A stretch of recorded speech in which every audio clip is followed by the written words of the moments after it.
Samuel.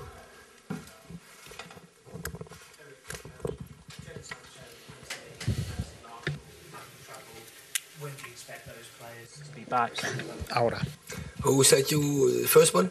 Jadon Sancho. Jadon Sancho. Yeah, Jadon was ill, and Anthony Martial still is in recovery, in the rehab, has to finish that.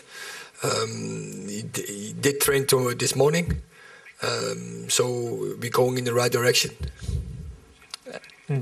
Erik, given how congested the fixtures will get because of the World Cup, how big is it for you to top the group and miss the next round, miss 2 games?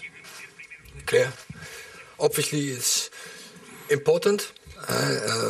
We can win that tomorrow night.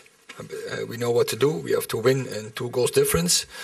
But finally, if you want to win the trophy, you have to win all the games, so we have to beat everyone.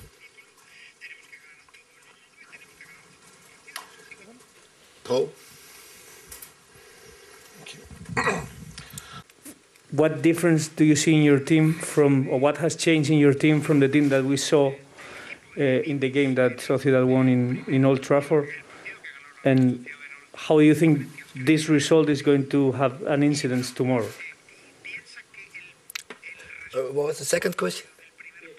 If it matters that Real Sociedad won over that you have to score 2 goals, if it matters in the respect you were going to have with Real Sociedad, I don't know. Oh, yeah.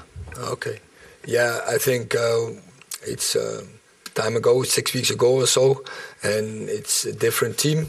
That time, not all the players on the pitch with us were that fit.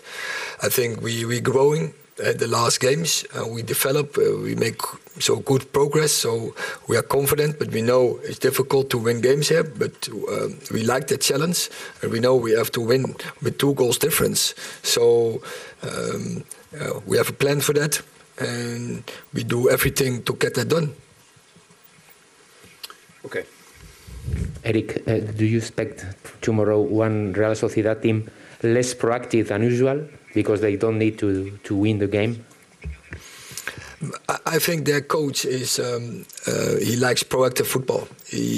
Their coach is the philosophy, and I like that they want to play. So, and I think he will stick to that. But we have to read. If he has a different approach, we will adapt as well. But we know what to do. One at the back there. Hi, Erik. Are these the sorts of games that you will learn most about your team, how far they have come since you took over as manager, in terms of it's sort of been a knockout game in many respects? You said you want to win trophies.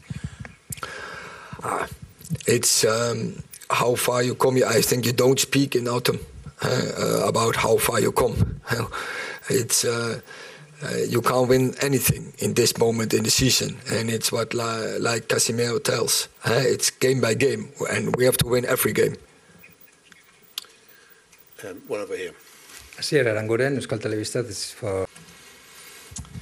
Yes, hi Erik. It isn't just the issue of having to play 2 more games. When you look at the quality of the clubs that are coming down from the Champions League, you've got Barcelona, your old team Ajax, Leverkusen, Sporting, Sevilla, Shakhtar possibly. It's not just a case of 2 more games, is it? It's if you can't finish top of this group, it could prove fatal to your hopes of going further. It's clear. You face a heavy opponent, but we like those challenges. So for us, is that not the fact? And as I said, if you want to win the trophy, you have to beat them all. One at the front. Erik, with so many games already played and so many to come, how long can Darryl continue playing at this level, and would a right back be a priority for you coming up to the January transfer window? I hope. I hope he is keeping progressing, and not only stick to this level, because our approach is, our philosophy is, good is not good enough. We have to do better. So we're really happy with the development, with performances of Diogo. So quite clear. But also I know every club in the top, they need backups. and they need competition. And I think we can replace him with Victor Lindelof, with Tero Malacia, and luckily also Aaron Wan-Bissaka is back in the squad. So we have replaces, but it's clear, it's heavy when you have to play every game. But he's physical, really good profile, and I'm sure that he will keep going and he will keep developing, and that is what we demand, and I'm confident he will do that. For Erik ten Hag, I'm going to ask in Spanish. I'd like to ask you about Cristiano Ronaldo. How does he feel? He started playing again from the start in the first 11. Do you think he feels more comfortable in the team, etc.? What can he bring on the pitch tomorrow? Yeah, first of all, if you talk about his feelings, you have to ask him and not me. But he is really professional. He's in the group. He's an important part of this group. He's a leader type, and as you know, in Spain, he's really a threat for every defense. You always have to keep an eye on him because he every gap he will use. Neil. Erik, could I just ask how important it is to have a player like Casemiro with so much experience and having won so much in your rebuild of Man United?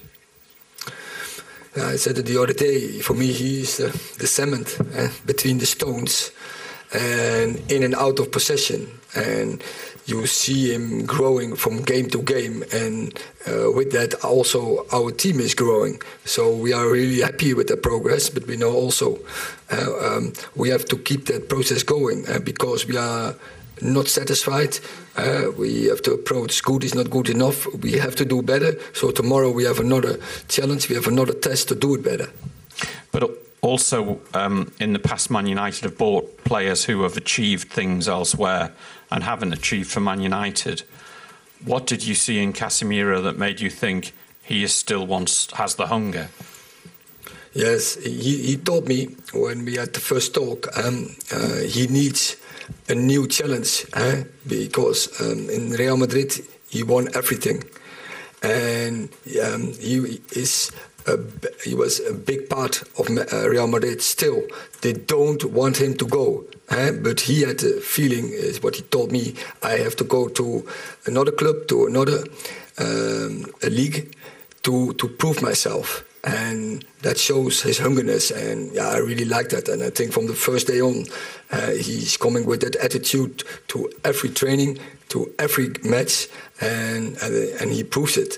And I really like it. And what I say, he will be more and more important for our team. Last question, Flex. Hi, Erik. I wanted to ask you about David De Gea. We've seen him sweep in, and distribution is improving. Is that something that you're asking him to improve, and do you think he can continue to improve on that at this stage of his career? Or do you see it as a situation of he's fantastic, still making saves, match-winning saves, and you're not too fussed about how he is with his feet in the modern-day game? There's a lot of hysteria about keepers need to be able to play long passes, short passes, but what's the focus for you? Focus for me, main part from goalkeeper is always to clean sheet, protect his goal. That's the main part. But nowadays football is also important. You can do something with feet, and maybe I don't know. There was maybe in the past a different style for him.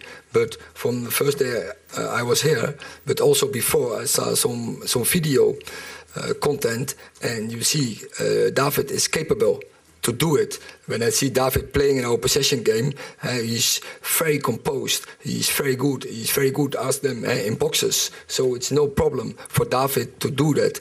And I think also he proves it the last games that in that fact he will grow and grow. And the other part, what is the most important, keep doing that, keep progressing, and get more clean sheets.